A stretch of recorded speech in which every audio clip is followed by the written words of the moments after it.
If you're putting money into an IRA in 2026, there's a mistake almost every American makes, and it could cost you over $100,000 by retirement. Most people don't even know which account to pick, let alone what to do once the money's inside. One simple decision is the difference between retiring with $510,000 or over $1 million. In 2026, the IRS lets you contribute up to $7,000 into an IRA. That's the max. But maxing it out isn't the hard part. What you do next is where most people go wrong. Let's fix that. Here's the mistake in one sentence. People put money into their IRA and then just leave it sitting in cash. An IRA isn't an investment. It's a container. What you put inside it is what actually grows your money. Think of it like a shopping cart. The cart doesn't make you richer. What you fill it with does. Millions of Americans open a Roth IRA, deposit money, and never actually invest a single dollar of it. It just sits there in cash, earning almost nothing, sometimes for years. Vanguard and Fidelity data has shown a large chunk of IRA balances are still sitting uninvested in cash or money market funds. Say you put $7,000 a year into an IRA and leave it in cash, earning about 4%. After 30 years, that adds up to roughly $392,000. Now put that same $7,000 a year into an S&P 500 index fund like VOO instead. Same contributions, same 30 years, but now you're looking at over $1.1 million. That's the real mistake. So before we talk about investing, let's make sure you're even using the right kind of account. There are two main types, traditional and Roth, and the difference comes down to when you pay taxes. With a traditional IRA, your contributions may be tax deductible right now, but you'll pay taxes later when you withdraw the money in retirement. This works well if you expect to be in a lower tax bracket once you retire. A Roth IRA works the opposite way. You contribute after-tax dollars now. That means the money going in has already been taxed. But here's the payoff. Your withdrawals in retirement, including all the growth, are 100% tax-free. If you're young or early in your career, that tax-free growth over decades is hard to beat. For 2026, Roth IRA income limits start phasing out around $153,000 for single filers and $242,000 for married couples filing jointly.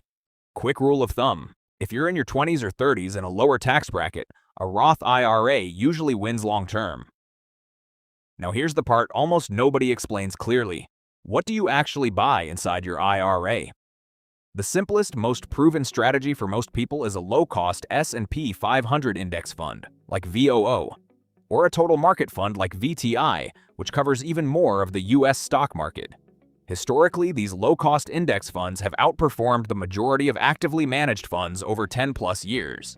VOO's expense ratio is around 0.03%. That means almost all of your returns stay in your pocket. You instantly own a piece of 500 of the largest companies in America, all in one fund. Yes, the market moves up and down. Some years it's down 20%, other years it's up 30%. But zoom out over decades and the trend has consistently pointed up. $7,000 a year for 10 years grows to about $122,000. For 30 years, it's $1.15 million. So why does this mistake happen so often? There are three main reasons. First, nobody explains it simply. Brokerage apps assume you already know to click invest after depositing. Second, fear. People see scary headlines about a crash and keep their IRA sitting in cash until things calm down. But history shows the market has recovered from every major downturn and gone on to hit new highs. Third, too many choices. Analysis paralysis leads to no decision at all. It's easy to freeze up when headlines are shouting about recessions and inflation. But every single crash in market history has eventually been followed by a full recovery and new highs. Black Monday, the dot-com crash, 2008, the 2020 crash. Every time the market came back stronger. Simplicity solves most of this. One broad index fund, invested consistently, removes the guesswork. So the real fix isn't complicated. It's just choosing one solid fund and sticking with it. Here's exactly how to fix this today, step by step. First, log into your brokerage, Fidelity, Vanguard, or Schwab. Check your cash balance or uninvested funds tab. If there's money just sitting there, that's your sign. Use that cash to buy VOO or VTI. Don't let it sit idle any longer. Then set up automatic recurring contributions so this never happens to you again. If you're opening an IRA for the first time in 2026, pick Roth or Traditional based on your tax situation. Contribute up to $7,000 or $8,000 if you're 50 or older, thanks to catch-up contributions. Open the account, contribute, buy your index fund, turn on auto invest. That's the whole system. It's not complicated. It just has to actually get done. The $7,000 limit was never the real obstacle. Letting that money sit uninvested was. Small, consistent, invested contributions build real wealth over time, not perfect timing. If this helped, subscribe for more breakdowns like this every week.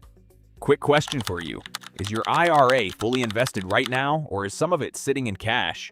Drop a yes or no in the comments below.